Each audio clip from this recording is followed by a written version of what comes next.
Кыргызстандын башкаруу ыкмасын аныктоо боюнча референдумга карата үгүт жүргүзө турган 15 топ катталды. Алардын ичинде президенттикти жактагандар да, парламенттик системаны колдогондор да, экөөнө тең каршылар да бар.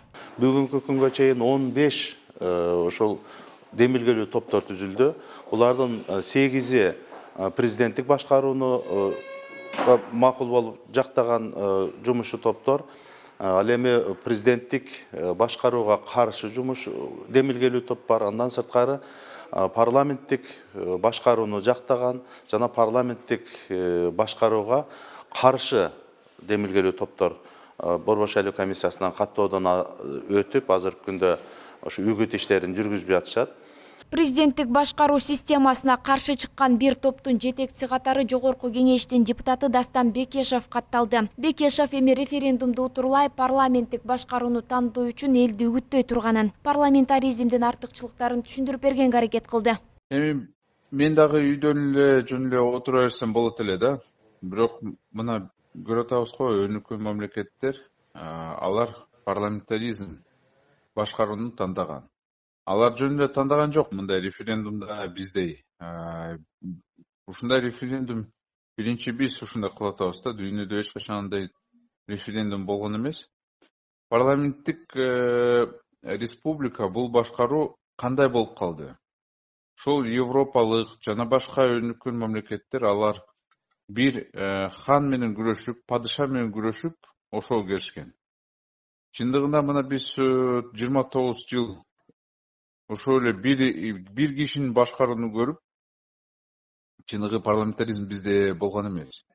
Ошондуктан биз дагы өнүккөн мамлекеттердей кылсак, менимче биз дагы өнүгүп баштайбыз. Эми көрдүк го, президенттик башкаруу өлкөбүзгө жарашпайт. Ошондуктан мен ушундай үгүт топту түзүп, биз үгүт жумуштарды кылып атабыз. Президенттик башкарууну жактаган топтордун ичинде эмнегедир белгилүү саясатчылар көрүнбөйт. Бирок топ башчылар коомчулукта ар кайсы тармактарда иш алып барган жарандар бар экени көрүнөт. Алар президенттик башкаруунун артыкчылыктары дагы бар экенин айтышат. Кыргыз мамлекетинин, кыргыз элинин табиятына ылайык акыркы мезгилде президенттик башкаруу тагыраагы жоопкерчиликти бирөө колго алып башкаруу зарылдыгы көрүндү. Анан калса, кабыл алына турган Конституцияга элдик курултай институтунун кириши менен баланс сакталып, Конституцияга өзүм билемдикке жол берилбейт. Ал эми юрист Чолпон Койчуманова парламенттик же президенттик башкаруу жаман деп айтуудан алыс болуу керектигин айтат. Мына азыр айтып атпайбы, парламенттикпи же президенттикпи? Биз азыр парламенттик өлкөдө жашап жатабыз. Бирок билесизби, мындай парламенттик жакшы, президенттик жаман же президенттик жаман, аралаш жакшы деген сөздөрдөн алыс болушубуз керек. Жаман башкаруу бийлиги формасы жок, андай болбойт эч качан. Анан ар бир өлкөгө өзүнө ылайыктуу бир башкаруу форма бийлиги болот. Туура келеби, келбейби, ал жакты эффективдүүлүгүнөн карашыбыз керек. Социалдык, экономикалык өнүгүүгө алып келсе, саясий стабилдүүлүккө алып келсе, анда ошол форма туура келет деп айтсак болот. Белгилей кетсек, референдумга байланыштуу үгүт иштери эрежелер менен чектелгендиктен ар бир адам өз алдынча жүргүзө албайт. БШК бекиткендей, үгүт жүргүзүүнү же үгүт тобуна кошулууну каалагандар каттоодон өтүп каражаты болуш керек. Кыргызстанда мамлекетти башкаруу формасын аныктоо боюнча кезектеги референдум 10 январда өтөт. Бул өлкө эгемендик алган 29 жылдагы 8-чи жалпы элдик референдум. Президенттик шайлоо жана башкаруу тартибин аныктаган референдумда добуш берүү үчүн азиздерге Braille шрифти менен 4948 бюллетень даярдалды. Президенттик шайлоонун бюллетени ак, референдумдун бюллетени көгүш түстө болот. Кыргызстандын Борбордук шайлоо комиссиясы алдыдагы президенттик шайлоого жана башкаруу тартибин аныктоо боюнча референдумга карата бюллетендерди аймактарга жана чет жактагы добушканаларга 2-январда жиберди. Жалпы 3.567.138 бюллетень даярдалды. Бюллетендердин саны тизме порталына жайгаштырылган шайлоочулардын акыркы тизмесинин негизинде эсептелинди. Бюллетендер Учкун ачык акционердик коомунда басылды.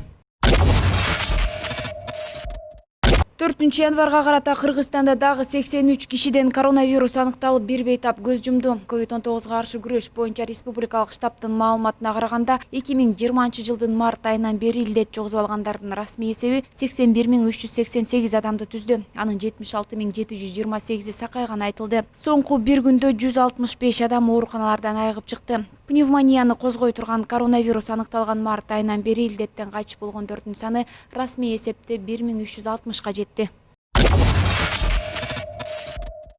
Кыргызстандын мурдагы президенти Алмазбек Атамбаев Бишкектеги номер 47 абакка которулду. Бул тууралуу анын жактоочусу Замир Жошев билдирди. Атамбаев саламаттыгына байланыштуу жаңы жылдын алдында номер 47 колонияга которулган. Маалыматка караганда Атамбаевдин кан басымы жана башка оорулары бар. Бишкектин 1-май райондук соту мурдагы президент Алмазбек Атамбаевди Кримтөбөл Айсипа Тукаевдин түрмөдөн мыйзамсыз бошотулушуна байланыштуу 11 жылга эркинен ажыраткан. Бишкек шаардык соту бул ишти карап, райондук соттун чечимин күчүндө калтырган. Кийин жогорку сот 2 инстанциянын чечимин жокко чыгарып, ишти жаңыдан карап чыгуу үчүн 1-май райондук сотуна жөнөткөн.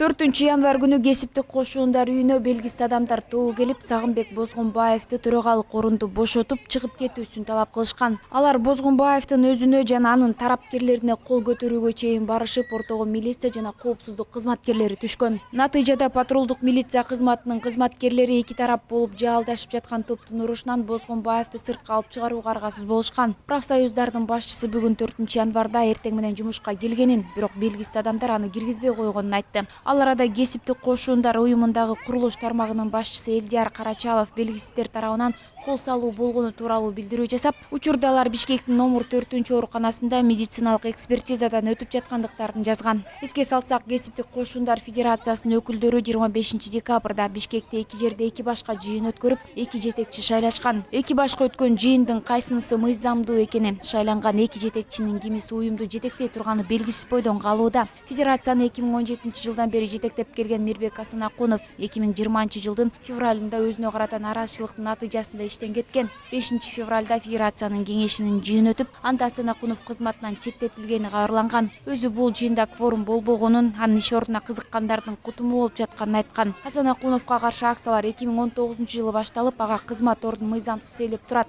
федерациянын мүлкүнө байланышкан жеке кызыкчылыктары бар деген кинелер коюлуп келатат. Асанакунов кесиптик кошуундар федерациясын мыйзамсыз жетектеп тургандыгы тууралуу арызды 1-май райондук Бишкек шаардык соту канааттандырган. Ал эми жогорку сот быйыл январь айында ал чечимдерди жокко чыгарган. Кыргызстандын ажайып кооз жерлерин камтыган 3D форматындагы карта иштелип чыкты. Бул тууралуу аталган сайтты түзгөндөрдүн бири Максат Конушалиев социалдык тармактагы баракчасына жазды. Маалыматка караганда 3D карта туризм департаментинин сайтына жайгашкан. Өзгөчө картанын жардамы менен чет элдик туристтер жана ар бир интернет колдонуучу Кыргызстандын кооз жерлерине саякаттай алышат.